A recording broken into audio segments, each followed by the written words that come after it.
कलम बिलासपुर के इस सत्र में मैं गौरव Girija Shukla, Prabha Khetan foundation, Ehsaas woman अभिकल foundation और श्री सीमेंट्स की ओर से आप सभी का स्वागत करता हूं। जैसा कि आप सभी जानते हैं, प्रभा खेतान फाउंडेशन कला, साहित्य, संस्कृति और महिला सशक्तिकरण की दिशा में काम करने वाली संस्था है। फाउंडेशन देश और दुनिया भर में भारतीय संस्कृति और साहित्य के ब्रांड एम्बेसडर के रूप में इसे जाना जाता है। फाउंडेशन के कार्यक्रम और गतिविधियां भारत और दुनिया भर के 55 से भी अधिक शहरों तक पहुंच चुके हैं और इनके लगातार बढ़ने का क्रम जारी है। हम कलम के अलावा किताब, लफ्ज, एक मुलाकात, द राइट सर्कल, सुर और साज तथा आखर जैसे कार्यक्रम भी करते हैं। इन सभी का उद्देश्य अपनी भाषा, अपने लोग के विचार को बढ़ावा देना है। जहां तक कलम की बात है तो यह मंच सम्मानित और चर्चित लेखकों, कलाकारों और उनके विशेष प्रशंसकों और पाठकों से सीधे जुड़ने के लिए जाना जाता है।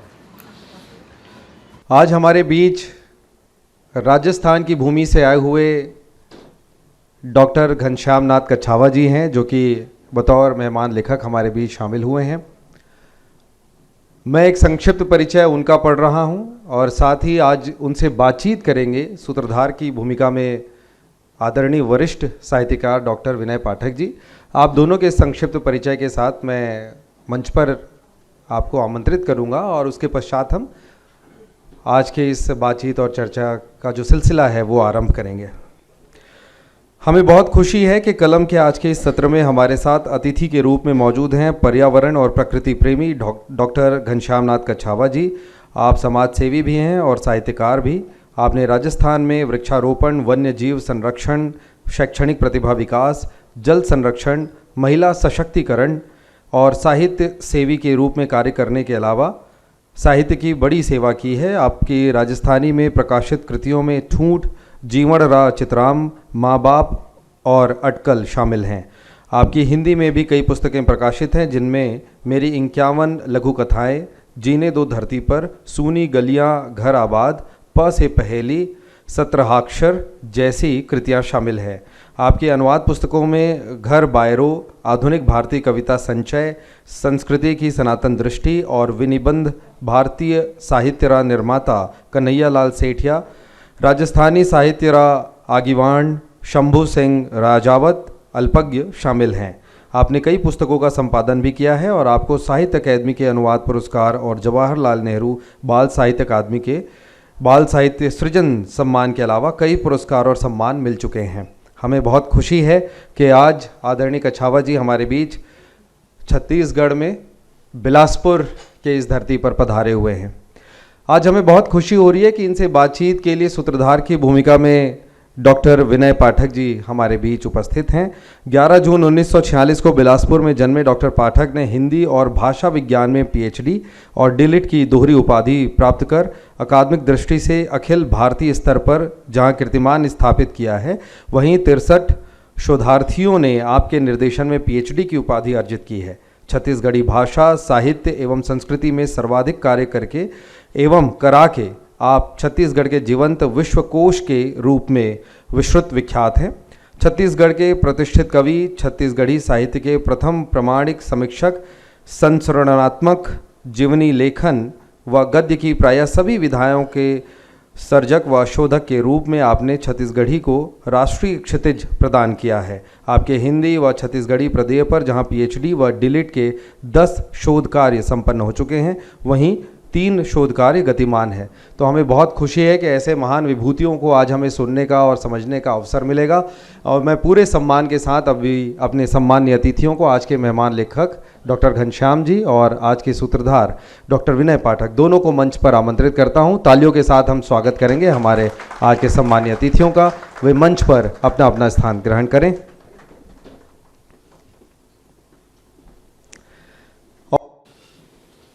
बिलासपुर के लिए आज का दिन स्मरणीय होगा, क्योंकि डॉक्टर घनश्याम नाथ कच्छावा न केवल साहित्य से भी, समाज से भी हैं, वरन प्रख्यात पर्यावरण और प्रकृति प्रेमी के रूप में हमारे समक्ष है। राजस्थानी और हिंदी दोनों में इनका लेखन गद्य पद्य की विधाओं में चर्चित है। मैं बिलासपुर की इस धरती में आपका हार्दिक स्वागत करता हूं, अभिनंदन करता हूं। चूँकि आज इनका जो हाइकू संग्रह है वो मुझे मिला है सहस्त्राक्षर, तो इस पर थोड़ी सी चर्चा पहले मैं करूंगा डॉक्टर साहब से। तो इसके पहले की हाइकू पे मैं चर्चा करूं, मैं चाहूँगा कि आप अपनी साहित्यिक यात्रा और थोड़ा व्यक्तित्व पर बिलासपुर के हमारे साहित्यकारों को और पाठकों को परिचय करा दें।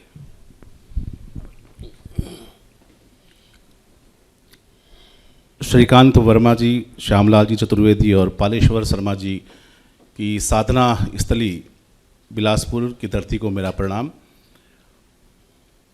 राजस्थानी में हमारी परंपरा है कि हम संबोधन में खमा घड़ी कहते हैं। मैंने कल भी कहा था खमा घड़ी। तो सबसे पहले मैं आप सभी सुहृदी श्रोताओं को मैं यूँ कहूँगा कि विद्वत परिषद है और आप उस विद्वत परिषद के सभी पार्षदगण हैं, उन सभी को मैं खमा घड़ी करता हूँ। खमा घड़ी का अर्थ, खमा का अर्थ होता है क्षमा, यानी बोलने से पहले क्षमा मांगना। तो राजस्थान की यह संस्कृति है कि बोलने से पहले व्यक्ति क्षमा मांगता है। तो मैं आप सबसे खमा घड़ी करता हूँ। और सामने वाला उदार व्यक्ति होता है तो वो कहता है कि खमा घड़ी, यानी आपको क्षमा है, आप कुछ भी बोले हमारी तरफ से आप खुले हैं। तो ये खमा घड़ी करते हुए मैं अपनी बात को रखता हूँ। मैं उस धरती से आया हूँ और मुझे गौरव है उस धरती का कि मेरा जन्म तो जोधपुर में हुआ। जोधपुर सूर्य नगरी है और बचपन में प्राथमिक शिक्षा के बाद में मेरा सुजानगढ़ आना हुआ और वहाँ मेरा संपर्क महाकवि कन्हैयालाल जी सेठिया से हुआ। कन्हैयालाल जी सेठिया की प्रेरणा से आज उनकी जो विरासत है, उस विरासत को आगे बढ़ाने का काम मैं और मेरे साथी कर रहे हैं। और सुजानगढ़ उनके जीवन काल में ही साहित्य की एक राजधानी बन गया था और विशेष रूप से राजस्थानी साहित्य और राजस्थानी भाषा के विकास में सुजानगढ़ में मात्र कन्हैयालाल जी सेठिया एक ऐसे व्यक्ति हुए जिन्होंने उस राजस्थानी भाषा और साहित्य का नेतृत्व पूरे प्रदेश में नहीं पूरे देश में किया। ये भी गौरव का विषय है कि जिस फाउंडेशन के तहत हम आज इकट्ठे हुए हैं, प्रभा खेतान फाउंडेशन, आदरणीय प्रभा खेतान जी का भी जन्म स्थान सुजानगढ़ है। और इस फाउंडेशन को पूरे देश विदेश में गति दे रहे आदरणीय संदीप भुतोड़िया जी, उनका भी जन्म स्थान सुजानगढ़ ही है। तो सुजानगढ़ चाहे सौभाग्य से मानिए और चाहे संयोग से मानिए, उन कर्म वीरों का वो क्षेत्र रहा है जो साहित्य, कला और संस्कृति को वर्तमान समय में दिशा दे रहे हैं। और मैं उस एक नदी के उस बहाव में एक बूंद के समान हूँ, जो उनकी क्रेडिट जो भी है, उनका जो भी हिस्सेदारी उनका उसका लाभ मुझे मिल रहा है। तो मैं सुजानगढ़ की तरफ से और मेरे राजस्थान की तरफ से आप सभी को प्रणाम करता हूं। और विशेष रूप से मैं आभार ज्ञापित करना चाहूँगा पहले ही प्रभा खेतान फाउंडेशन के साथ साथ अभिकल्प फाउंडेशन का, एहसास वुमेन संगठन का, जिनके माध्यम से इस धरती पर, इस क्षेत्र में बहुत नए नए साहित्यिक आयोजन हो रहे हैं। विशेष रूप से गौरव गिरजा शुक्ला जी का भी मैं आभार व्यक्त करूँगा कि जब मेरी बात यहाँ आने से हो रही थी, उनसे पहले जब मेरे मित्रों से मेरी बात हुई तो उन्होंने कहा कि आप जाइए छत्तीसगढ़। मैंने कहा बहुत दूर है तो कहीं आसपास ही आयोजन कर लेते हैं। तो उन्होंने कहा था कि आप छत्तीसगढ़ जाओगे तो कुछ अच्छे लोगों से परिचय होगा और वहाँ आपको गौरव जी मिलेंगे, कुछ उनसे सीखने को भी मिलेगा आपको। तो मेरे मित्र मेरे साथ आए हैं ताल छापर से, जो रेवेन्यू इंस्पेक्टर हैं कन्हैयालाल जी स्वामी, और वैसे वे हमारी एक संस्था है nature environment and wild life society, तो उसके वो अध्यक्ष भी हैं। उनको मैं साथ लाया ताकि यहाँ के प्रकृति को देखें, यहाँ की वनस्पतियों को देखें, यहाँ के पेड़ पौधे पक्षियों को देखें और कुछ विशेष रूप से काम छत्तीसगढ़ पर हम कर सकें, इस उद्देश्य से भी आए। दोनों उद्देश्य पूरे हुए। गौरव जी से 2 दिन से मुलाकात हो रही है। मेरा स्वास्थ्य भी खराब हो गया था, लेकिन जो मैं गौरव जी को देखता हूँ तो ठीक होता हूँ। ये भी एक सहयोग की बात है। विशेष रूप से बहन गरिमा तिवारी जी, उनका भी मैं आभार व्यक्त करता हूँ कि वह यहाँ पधारे। और विशेष रूप से आदरणीय अभिजीत तिवारी, हमारे यहाँ जो जीजा होते हैं उनको हम पावना कहते हैं, तो आज इस रूप में यहाँ पधारे हैं तो मैं उनका भी मैं अभिनंदन करता हूँ कि मैं तो इनकी तरफ से हूँ आज आपकी तरफ से, इसलिए अभिनंदन।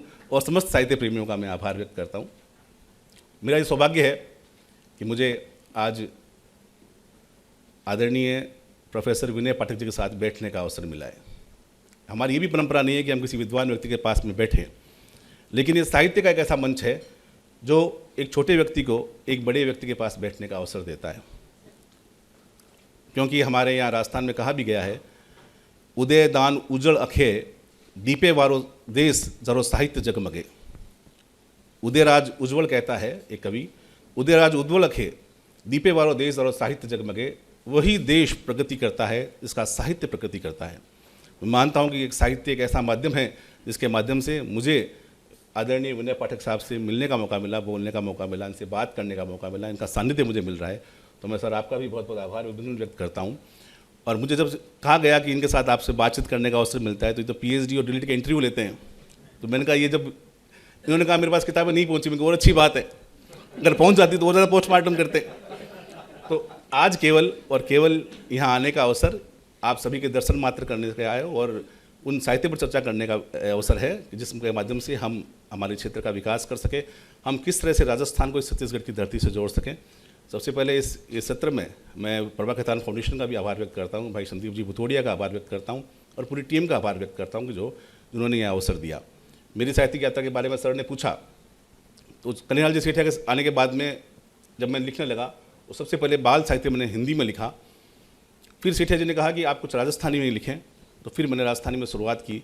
और 2006 में जब मेरी पहली पुस्तक ठूंठ, जिसमें राजस्थानी की लघु कथाएँ हैं, उनका विमोचन जब कन्हैयालाल जी सेठिया ने किया, तब उन्होंने मुझे कहा कि आप छोटी छोटी विधाओं को, आज गीत बहुत लोग लिख रहे हैं, आज दोहा बहुत लिख रहे हैं, तो आप कुछ नई चीज़ों को प्रयोग करो ताकि राजस्थानी में समृद्ध हो। तो मैंने हाइकू विधा को अपनाया। हाइकू, ताका, सेदोका और जो नई विधाएं, जो जापानी विदेशी विधाएं हैं, उनको मैं राजस्थानी और हिंदी में प्रयोग करता हूँ। और मुझे कहते हुए भी खुशी है कि इस विधा को अपनाने के बाद में जहाँ तक मैं पहुँचा हूँ वहाँ तक मैं मानता हूँ कि माँ शारदे का और मेरे गुरु आदरणीय कन्हैयालाल जी सेठिया का आशीर्वाद ही है।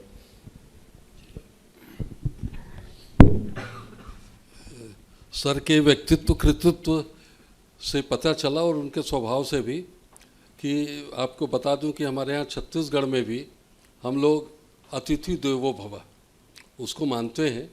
हमारे यहाँ श्री राम भगवान जो हैं वो हमारे भांजे हैं और हम उनका पैर छूते हैं।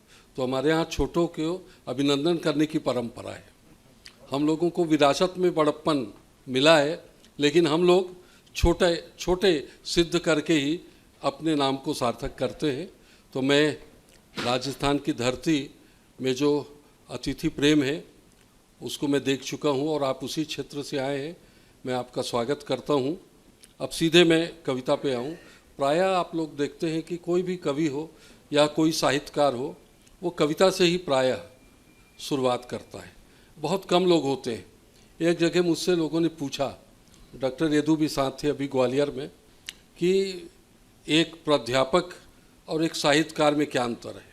मैं दोनों हूँ इसलिए, तो मैंने कहा मैं पहले कवि हूँ और प्राध्यापक बाद में हूँ, और जो प्राध्यापक होता है वो पहले प्राध्यापक होता है और कवि बाद में होता है, पहले समीक्षक होता है। ये अंतर है।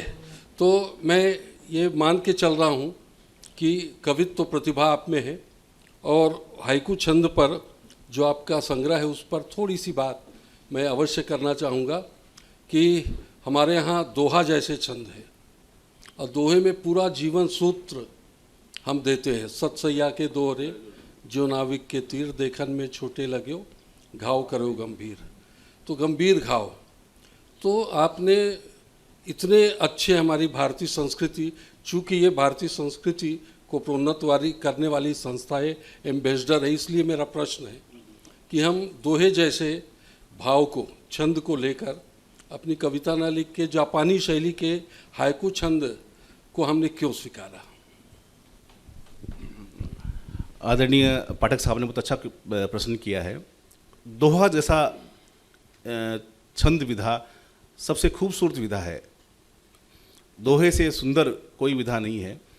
लेकिन मैंने पहले भी आपसे निवेदन किया था कि मुझे कन्हैयालाल जी सेठिया ने कहा कि दोहे बहुत लोग लिख रहे हैं, 13-12 की मात्रा का एक छंद होता है, और उसमें कबीरदास जी ने बहुत सुंदर कहा था कि सुखिया सब संसार है, खाए और सोए, और दुखिया दास कबीर है, जागे और रोए।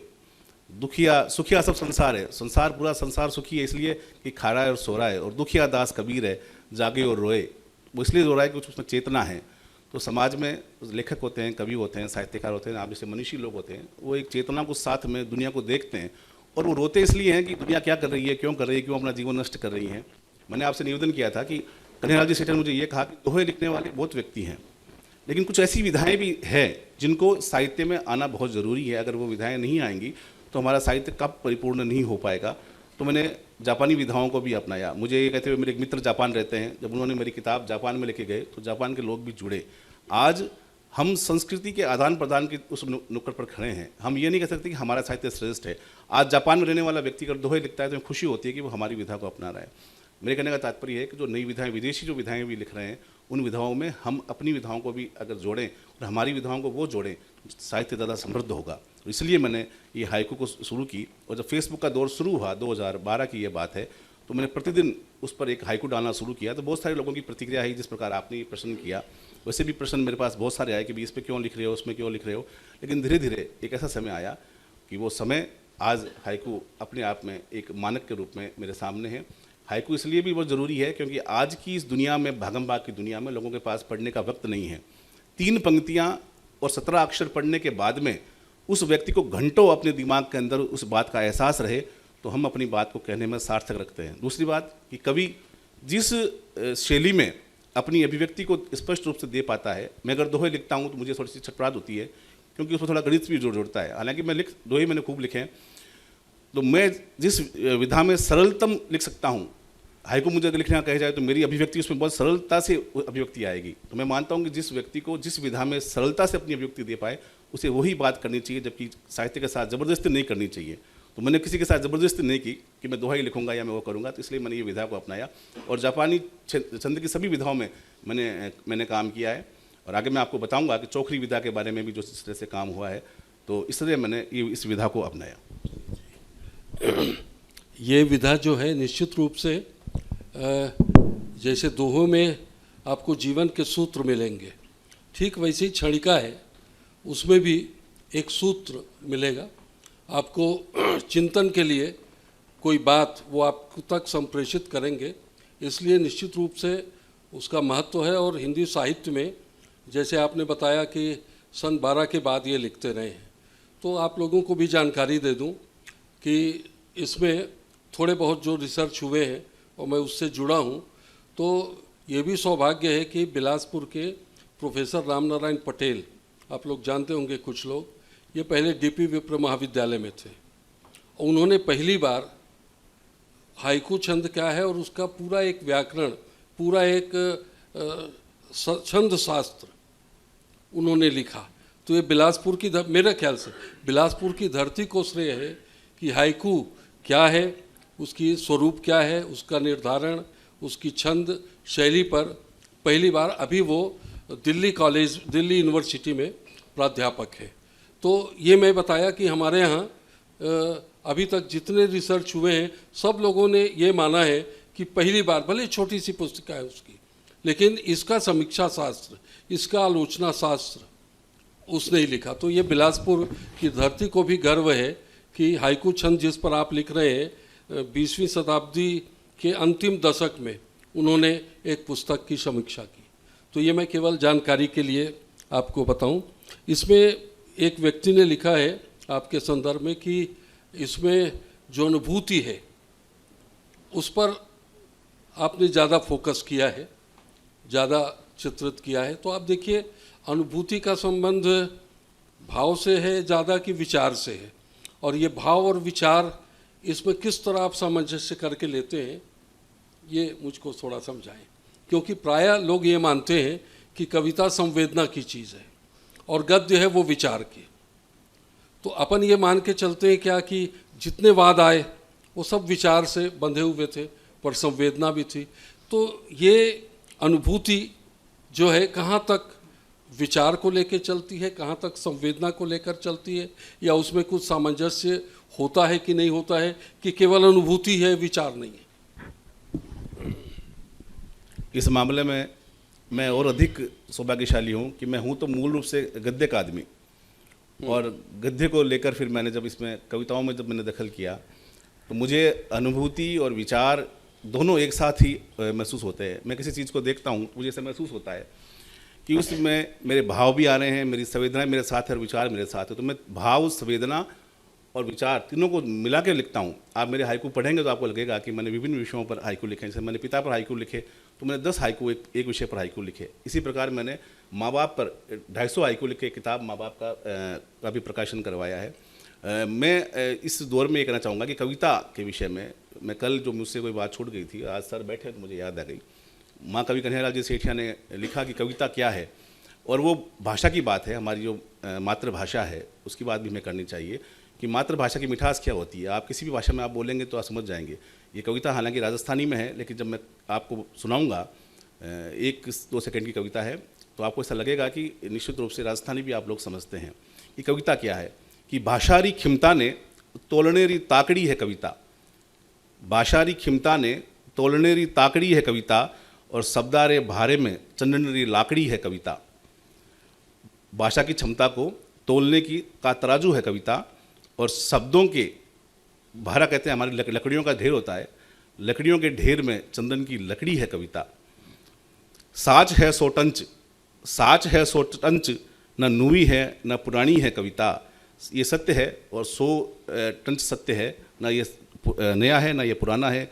मिनख रे हिये में उफड़ते भोबर्री सिनानी है कविता। मिनख जो आदमी का जो कलेजा है उसमें भोबर वो होता है, चूल्हा जलने के बाद जो राख बचती है, उस राख के अंदर जो अंगारे होते हैं उसे हम कहते हैं भोबर। तो मिनख रे हिये रे उकलते भोबर्री सिनानी है कविता, और गुड़ है गुंगेरो। जैसे सर ने बात की विचारों की, अनुभूति की और भाव की, मैं उसी पर आ रहा हूँ कि गुड़ है गुंगेरो। गूंगा व्यक्ति गुड़ को खाता है, उसे पता है ये मीठा लग रहा है, लेकिन वो बता नहीं पाएगा। तो गुड़ है, वैसे कविता है कि आप कविता को जब महसूस करोगे, कविता को आप कहोगे तो आपको वो उसका मिठास पता चलेगा, लेकिन बोल नहीं पाओगे, शब्द नहीं मिलेंगे। इसलिए विचार, अनुभूति और भाव तीनों को मिलाकर कविता रची जाती है कि गुड़ है गुंगेरो, उठाओ पटकरो अखाड़ो कोनी कविता। ये उठाओ पटक का, ये पहलवान का अखाड़ा नहीं है, ये गुड़ है, गूंगे का गुड़ है। गुड़ है गुंगेरो, उठाओ पटकरो अखाड़ो कोनी है कविता। ओखद है आत्मारी, ओखद कहते हैं औषधि को, ये आत्मा की औषधि है कविता। ये ओखद है आत्मारी, माटीरी कायरो भाड़ो कोनी कविता। ये खाली जो माटी की काया है हमारा शरीर, इसको किराया देने की कविता नहीं है खाली, ये कविता हमारी आत्मा को रिझाने जाने का एक माध्यम है। राजस्थानी में इन्होंने कविता की परिभाषा दी। निश्चित रूप से भाव और विचार ये दोनों शेर और बकरी के समान एक घाट में पानी पीते हैं, वही है कविता की ज़मीन। कविता की ज़मीन में शेर और बकरी, भाव और विचार एक घाट में पानी पीते हैं, बिल्कुल ठीक। और सूरदास ने भी कहा है, गूंगे कई सर करा खाई और मुस्काई। तो गूंगे को आप गुड़ दे दीजिए और पूछे कैसा लगा, वो बता नहीं सकता। यही कविता है। आपने बहुत अच्छी व्याख्या की। मैं उसी परिप्रेक्ष्य में चाहूँगा कि भाव और विचार को लेकर जो कविता आपने लिखी है, तो 2-3 उदाहरण देके आप इस बात को, कोई भी तो अपन स्पष्ट हो जाए कि वो भाव और विचार दोनों आ रहे हैं, तो अच्छा रहेगा। सर समझते हैं बात को, और इतना को अनुभव है कि 85 लोगों को इन्होंने पीएचडी करा दी, और मैं तो अभी शुरू किया है, मैंने 5 लोगों को पीएचडी करा दी। तो ये क्या है कि पहले भाप जाते हैं कि किस तरह से कहाँ बात शुरू करनी है। और जब ड्राइवर अच्छा होता है तो ये मानिए कि आपकी यात्रा अच्छी होगी। तो आज इसका ड्राइविंग सीट पर तो सर बैठे हैं, तो इसलिए मानिए कि ये मेरे लिए भी ये बड़ा अनुभव का है, और आपके लिए बड़ा अनुभव का ये मंच रहेगा। इन्होंने एक बात की बीच में क्षणिका की, और मैं बहुत लघु कविता लिखता हूँ, मतलब छोटी छोटी कविताओं के माध्यम से। तो मैंने मेरी एक पुस्तक जो अभी है प्रकाशित है क्षणिकाओं संग्रह का, तो उसमें मैंने लिखा, लो मेरी एक कविता है कि पतंगा थोड़ा तो जी ले, मरने की तुझे इतनी जल्दी क्यों लगी है। पतंगा थोड़ा तो जी ले, मरने की तुझे इतनी जल्दी क्यों लगी है। कह रही है फफकती लो, कह रही है फफकती लो, आग तो अभी भी पूरी तरह नहीं जली है, आग तो अभी भी पूरी तरह नहीं जली है। क्षणिका है मित्र। किताब का नाम था संबोधन, यानी मैंने हर चीज़ को संबोधित करके किताब लिखी। तो मित्र को संबोधित करके मैंने लिखा कि मित्र निराशा रात की तरह, मित्र निराशा रात की तरह अंधकार में, और आशा है सुनहरी भोर। मित्र निराशा रात की तरह अंधकार में, और आशा है सुनहरी भोर। निर्णय खुद तुझको करना है, जाना है किस ओर। निर्णय खुद तुझको करना है, जाना है किस ओर। और एक में लिखा पथिक थको मत इतने नज़दीक आकर, पथिक थको मत इतने नज़दीक आकर, मिट जाएगी तेरी थकान मंजिल पाकर, मिट जाएगी तेरी थकान मंजिल पाकर। और एक मेरी छोटी कविता है क्षणिका, भ्रमर। ये भ्रमर भ्रमर मत हो भ्रमित फूलों की जवानी देखकर, भ्रमित भ्रमर मत हो भ्रमित फूलों की जवानी देखकर, खुशबू तो उड़ जानी है कुछ देर ठहर कर, खुशबू तो उड़ जानी है कुछ देर ठहर कर।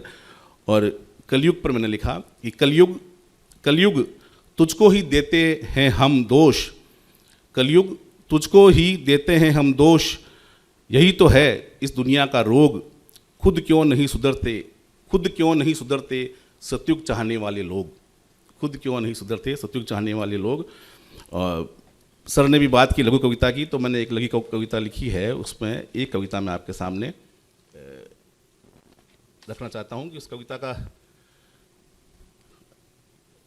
मुझे मत कुरे दो, मुझे मत कुरे दो तुम्हें दर्द होगा, मुझे मत कुरे दो तुम्हें दर्द होगा, यह देह मेरी है मगर भीतर तुम हो, यह देह मेरी है मगर भीतर तुम हो।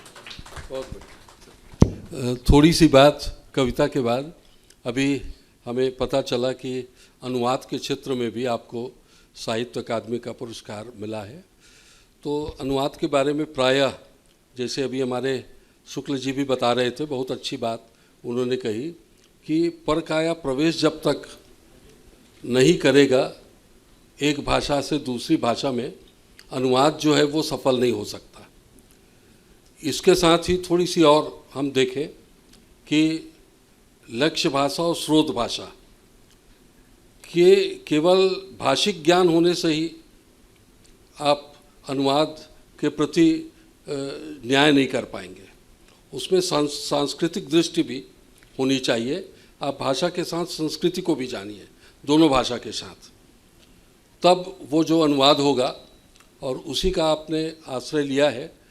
तो आपको बताऊं कि हमारे यहाँ भी जो लोक परंपराएं चली हैं लेखन के पहले, उस लोक परंपरा में भी लोग जो हैं अपने परिवेश के आधार पे, संस्कृति के आधार पे वो अनुवाद कर लेते हैं। जैसे एक उदाहरण मैं आपको दूं कि ढोला मारू रा गाथा, ये राजस्थान की लोक गाथा है, हमारे यहाँ छत्तीसगढ़ी में भी आई। तो वहाँ पे ऊँट है, ऊँट पे चढ़ के जा रहे हैं, यहाँ पे घोड़े पे चढ़ के जा रहे हैं, देखिए आप, क्योंकि ऊँट तो देखा ही नहीं इन्होंने। हमारे यहाँ कहते हैं ना, ऊँट के मुंह में जीरा, तो हमारे यहाँ बोलते हैं हाथी के पेट सुहारी में नहीं भरे, हाथी का पेट पूड़ी से नहीं भरता। देखिए आप, है वही चीज़, ये अनुवाद होनी चाहिए। तो ये हमारे यहाँ लोक परंपरा में इस तरह की प्रवृत्ति है कि हम परंपरा से ही उस क्षेत्र की भाषा को अपने क्षेत्र में हम ले लेते हैं, क्योंकि कभी यहाँ के लोगों ने ऊँट नहीं देखा। जीरा का बघार तो अब आया है, वो तो था नहीं। यदि हम खट्टा कोई चीज़ बनाते हैं तो उसमें मेथी की छौंक लगाते हैं, और नहीं तो सरसों राई, यही चलता है। जीरा तो बाद में आए। तो ये हम कल्चर को भी साथ साथ देखते हैं। यदि हम जीरा लिख दिए तो फिर अनुवाद गड़बड़ होगा। तो मैं चाहूँगा कि आपने भी जो अनुवाद किया है, जैसे कविता का अनुवाद मैं मानता हूँ, कविता का अनुवाद भावानुवाद भी ठीक नहीं होगा, काव्यानुवाद होना चाहिए। कविता का अनुवाद, कविता का अनुवाद काव्यानुवाद हो, पूरी कविता की जो आत्मा है वो दूसरे में आ जाए, भाषा और संस्कृति के साथ। तो आपने जो काम किया है, तो मैं चाहूँगा अनुवाद पर इस ढंग से प्रकाश डालें। पाठक साहब ने अनुवाद की बात कही, और अनुवाद एक महत्वपूर्ण विधा है।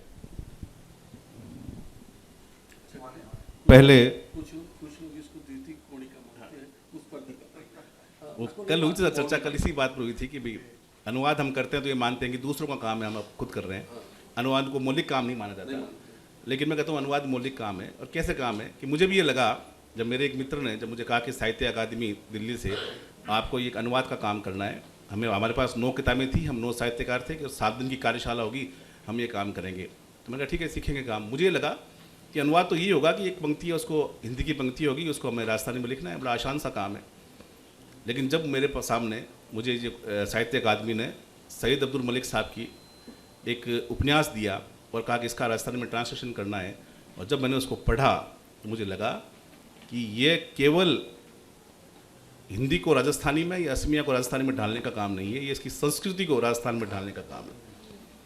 मुझे पूरे 2.5 से 3 साल लगे उस 120 पेज की किताब को अनुवाद करने में।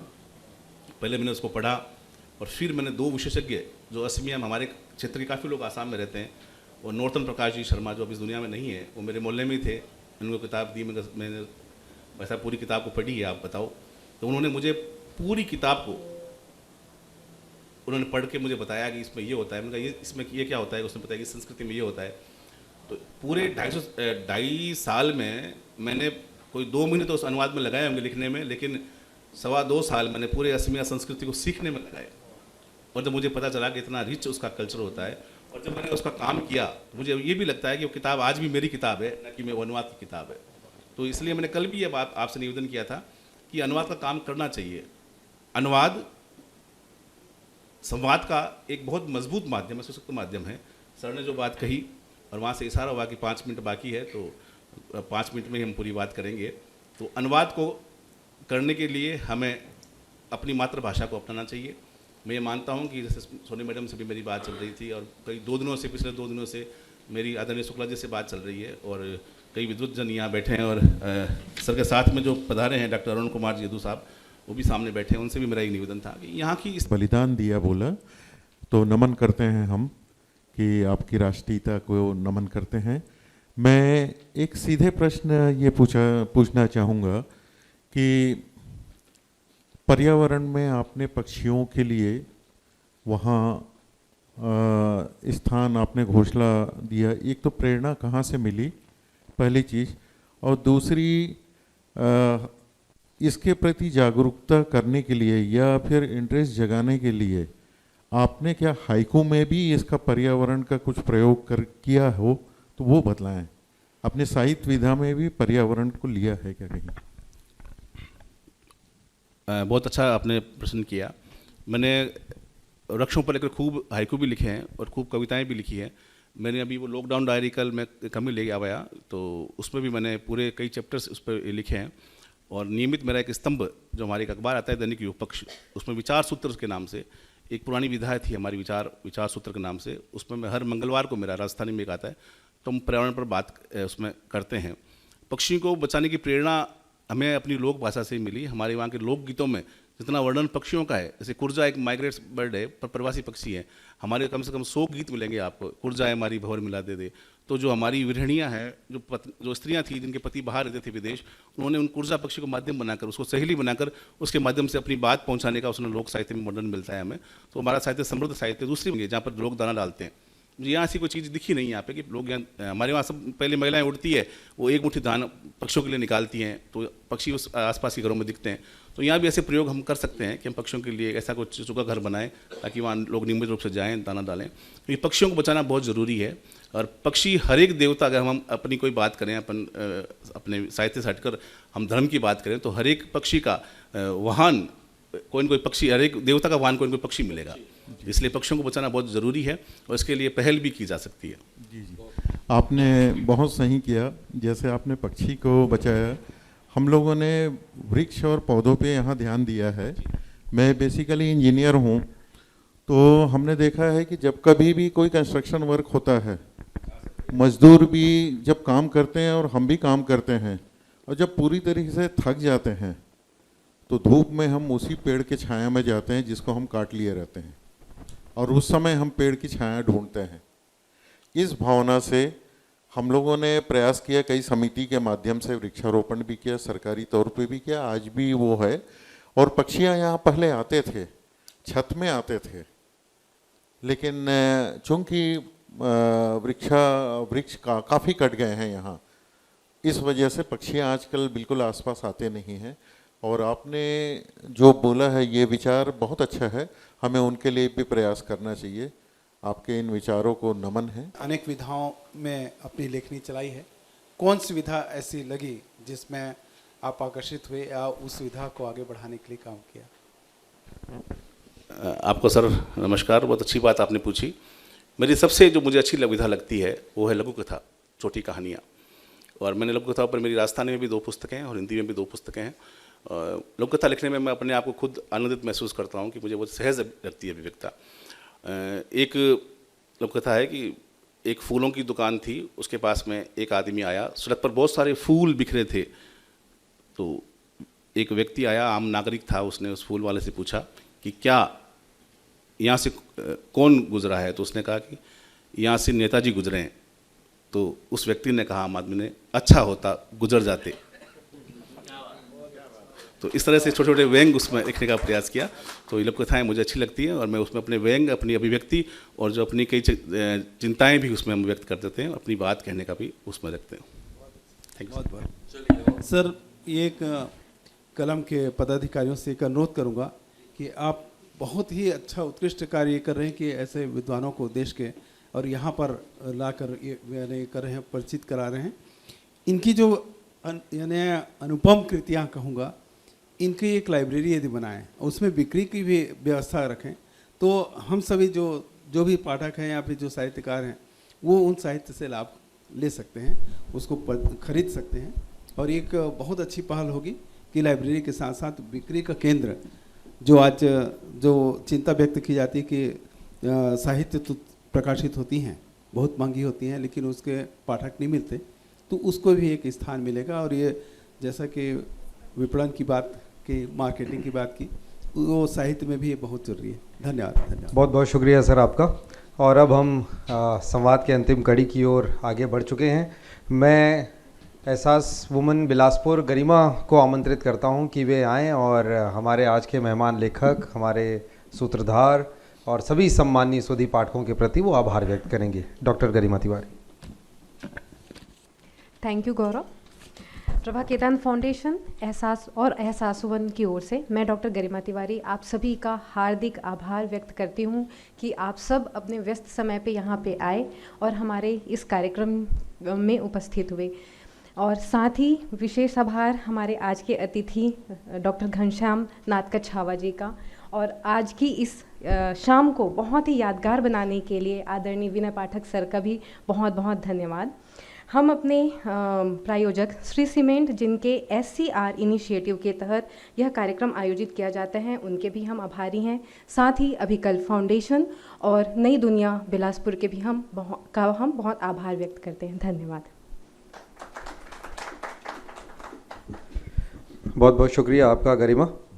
और जैसा कि हमने कहा कि हर एक सत्र में इतनी सुंदर और रोचक बात हो रही होती है कि वक्त का पता नहीं लगता, और हमेशा ये मन में बात रह भी जाती है कि थोड़ी और चर्चा करनी थी। ऐसी भी क्या जल्दी है, इतनी दूर से आए हुए हैं मेहमान, तो थोड़ा तो और रुक सकते थे, लेकिन कलम अपने समय सीमा पर बंधा हुआ है और इसका हम सब सम्मान करते हैं। आप सभी का जो बिलासपुर की जनता का स्नेह मिला है कलम को, उसके लिए हम आयोजन समिति के ओर से हार्दिक आभार व्यक्त करते हैं। अपने तरीके का यह एक अनूठा कार्यक्रम है, और कोई भी कार्यक्रम अगर लेखक आ भी जाएं, बहुत दूर से आ जाएं, दोनों वरिष्ठ साहित्यकार हमारे बीच बैठे हुए हैं, लेकिन अगर पाठकों से उनसे रूबरू ना हो पा रहे हों, बातचीत ना हो पा रहे हों, तो कहीं ना कहीं वो बात एक कमी रह जाती है। कलम एक सिर्फ माध्यम है, मंच है, ना ही हम ये श्रेय लेते हैं कि हम ही पूरे देश और दुनिया में, इस शहर में ऐसा आयोजन कर रहे हैं जैसा कोई और करता नहीं है। आप सभी सम्मानीय लोग हैं, और मैं देख सकता हूँ यहाँ आए हुए बहुत से अनेक ऐसे चेहरे हैं जो अपने अपने स्तर पर बहुत ही सुंदर साहित्य की सेवा और साधना कर रहे हैं। उन सभी को हम प्रणाम करते हैं। हमारी भी एक छोटी सी आहुति है ये साहित्य के साधना में, और खुशी होती है कि जब हमारे इस प्रयास को आप सभी के द्वारा प्रोत्साहन मिलता है और इतना प्यार मिलता है। हर बार ये भी शिकायत होती है कलम में कि आप लोग गेस्ट रिपीट नहीं करते, बार बार नहीं बुलाते, और हम लोगों को अपने ही मेहमानों से हम फ़ोन करके ये कहते हैं इस बार आपको नहीं बुला रहे हैं, लेकिन आप 2 नाम और बताइए, उनको बुलाएंगे। तो इसके लिए भी हम अग्रिम आपसे ये चाहते हैं, क्योंकि तभी यह प्रोग्राम उस स्तर पर पहुँचेगा जब हम और नए पाठकों तक जुड़ेंगे और साहित्यकारों को आगे जोड़ेंगे। तो आप ये मान के चलिए कि आप सब आयोजन समिति के ही सदस्य हैं। आप सबके सहयोग से हम यहाँ पहुँचे और आगे भी पहुँचेंगे। तो यही आग्रह रहेगा कि आगे भी आप लोग रिकमेंड ज़रूर करें कि किन लोगों को जिसमें कोई प्रोफाइल की आवश्यकता नहीं है, शुद्ध ही पाठक होना चाहिए। लेखक की सबसे बड़ी दिलचस्पी इस बात पे होती है कि पाठक, सही पाठक तक उनकी किताब, उनकी रचना पहुँचे, तभी उसकी सार्थकता है, बजाय इसके कि कौन से पद के या कौन से प्रोफाइल के लोग आकर के उस बात को सुन रहे हैं, उससे कोई प्रोग्राम का लेना देना नहीं है। गरिमा की तबीयत ख़राब थी, बट लेकिन गरिमा ने इस प्रोग्राम में आए, मैं आपके प्रति भी आभार व्यक्त करता हूं। और कल हम एक मजाक में एक बात कह रहे थे, राजस्थान में अभी माइनस की डिग्री का तापमान चल रहा है, वहाँ से छत्तीसगढ़ में आ गए आदरणीय कछावा जी, और यहाँ पर 2 ही सीज़न होता है, गर्मी और बहुत गर्मी। अब वो बहुत गर्मी की ओर आ रहे, तो मैं कह रहा था राजपूतों के प्रदेश राजस्थान में खून बहुत गर्म होता है और वातावरण ठंडा है। हमारे छत्तीसगढ़ में हम सीधे साधे लोग हैं, खून हमारा ठीक ठाक ठंडा रहता है, लेकिन वातावरण बहुत गर्म रहता है। तो इस तरीके से ये बैलेंस वाली बातचीत है। लेकिन सर, आपने भी बहुत मेहनत के साथ आप इस पूरे प्रोग्राम तक पहुँचे थे, रात भर का, क्योंकि जयपुर की कनेक्टिंग फ़्लाइट बहुत अच्छी नहीं है, बहुत आसान नहीं है, आप सब जानते होंगे जो यात्रा करते हैं, तो उसके लिए बहुत ज़्यादा अलग अलग तरीके के समय में आना पड़ता है। और विशेष रूप से आभार डॉक्टर पाठक साहब का, इतने वरिष्ठ व्यक्ति हैं, उन्होंने हमारा आग्रह स्वीकार किया, और ये बहुत सुंदर बात होती है। देखिए, यही कितनी सुंदर बात कछावा जी आपने कही, मुझे वो याद आ रहा है कि आपने कहा कि साहित्य ही वो बात है कि भाई हम सबका जो लिहाज है या संस्कार है, वो एक बहुत बड़े प्रतिष्ठित और सम्मानित व्यक्ति के बीच के बराबर में बैठने से हमें रोकता है। हम भी अपने घर के बड़े बुजुर्ग जब होते हैं तो वहाँ आज भी सिर्फ चाय और पानी देने का काम करते हैं, बाकी फिर हम लोग निकल जाते हैं। तो अगर 2 वरिष्ठ लोग यहाँ बैठे हैं तो ये साहित्य की ही पृष्ठभूमि है जिस पर सब एक समान है। और आपने बड़प्पन दिखाया सर, आपने हमारा आग्रह स्वीकार किया, आप पधारे, उसके लिए आभार। सबके प्रति मैं आभार व्यक्त करता हूं। और पुनः आप सभी को सूचना हम देते हैं कि एक एक किताब की प्रतियां यहाँ पर हैं, आप सभी ले सकते। पुनः सभी का आभार।